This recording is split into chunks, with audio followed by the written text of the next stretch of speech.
जय श्री राम, जय अयोध्या धाम। पूरे भारत में जोर शोर से चर्चा चल रही है कि प्रभु श्री राम काले रंग में क्यों विराजमान हुए हैं। काले रंग की प्रतिमा को स्थापित करने के पीछे जो रहस्य छुपा है उसको जब जानोगे आपके आंख फटे के फटे रह जाएंगे।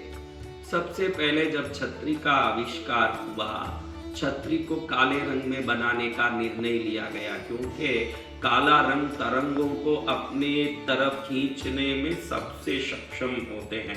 इसलिए छतरी काले रंग का धूप को अपने में रख के पकड़ने वाले को पूर्ण सुरक्षा प्रदान करता है।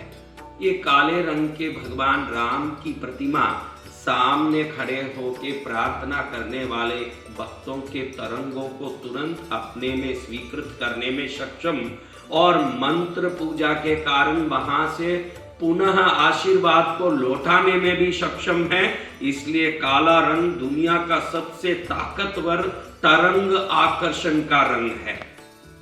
आप देखेंगे कि कंटकी नदी में मिलने वाले सालिग्राम के पत्थर हों कि नर्मदा नदी में मिलने वाले नर्मदा के पत्थर हों, इनको कोई प्रतिष्ठा की जरूरत नहीं। ऐसे शास्त्र कहता है कि वो स्वयंभू हैं, स्वयं सिद्ध हैं और ये सब काले रंग में ही हैं। काले रंग के जितने भी पत्थर हैं अधिकतर ये धरती के ऊपर बने पहाड़ों से निकलते हैं और सफेद रंग के पत्थर अधिकतर धरती के नीचे खदानों से मिलते हैं। धरती के नीचे मिलने वाले खदानों से मिलने वाले सफेद पत्थरों से मंदिर बनाए जाते हैं ताकि मंदिर का माहौल ठंडक प्रदान करें।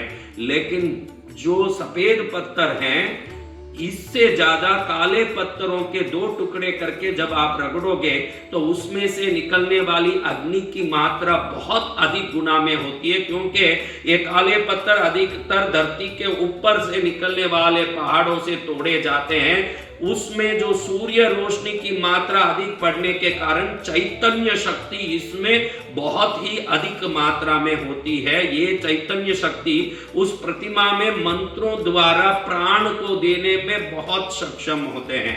आप बद्रीनाथ में भगवान बद्रीनाथ को या बांके बिहारी लाल को वृंदावन में देखोगे और आप विंध्याचल जैसे मैहर जैसे शक्तिपीठों में देखोगे या विश्व के किसी भी शक्ति स्थल में जाओगे तो वहां के सभी विग्रह आपको काले पाषाण के, सालग्राम के, नर्मदा के पत्थर के, शिवलिंग के बने मिलेंगे क्योंकि 12 ज्योतिर्लिंग काले स्वयंभू शिवलिंग है।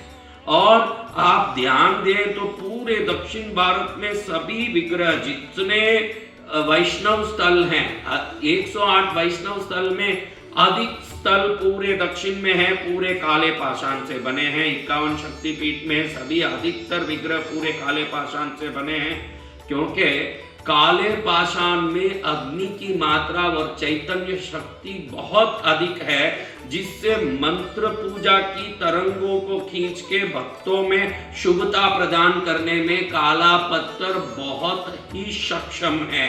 और जब आप पुराने जमाने के फोटो कैमरा के रील को देखे होंगे तो फोटो खींचने के बाद नेगेटिव देखेंगे तो जो सफेद आदमी है वो नेगेटिव में काला दिखेगा, में काला आदमी है वो सफेद दिखेगा।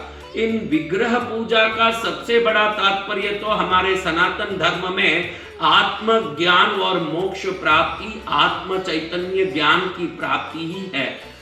जब ये काले विग्रहों को आप नाटक के रूप में देखते हैं या अयोध्या में जाके आप 1 मिनट के लिए भी हमारे नए विराजित प्रभु राम का दर्शन करेंगे और 1 मिनट दर्शन करने के बाद आंख बंद करेंगे तो आपके आंख के अंदर ज्योतिर्मय श्वेत रूपी प्रभु राम का दर्शन होगा क्योंकि हमारे आंख के अंदर नेगेटिव और बाहर पॉजिटिव दर्शन होता है। यही आंख का स्वभाव है। बाहर जो काला दिख रहा है वो अंतर में ज्योतिर्मय दिखता है और जो अंतर मन में ज्योतिर्मय राम विराजमान हो गए तो हमें हाथ पकड़ के वैकुंठ तक, मोक्ष तक भी ले जाएंगे।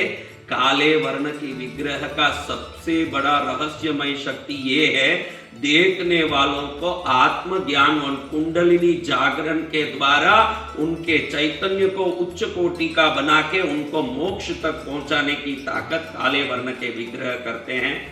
धन्य हमारे शास्त्रियों को, विद्वानों को विग्रह शास्त्रियों को, जिन्होंने एक पत्थर के चयन में, पाषाण के चयन में, विग्रह के चयन में भी इतने गुण रहस्यों को जोड़ करके विग्रह स्थापना की कला बनाई, जिससे दर्शन करने वाले भक्त गणों का जीवन पल में बदल जाता है। राम क्या आए हैं, हमारे जीवन को सफल करके हमारा हाथ पकड़ने आए हैं।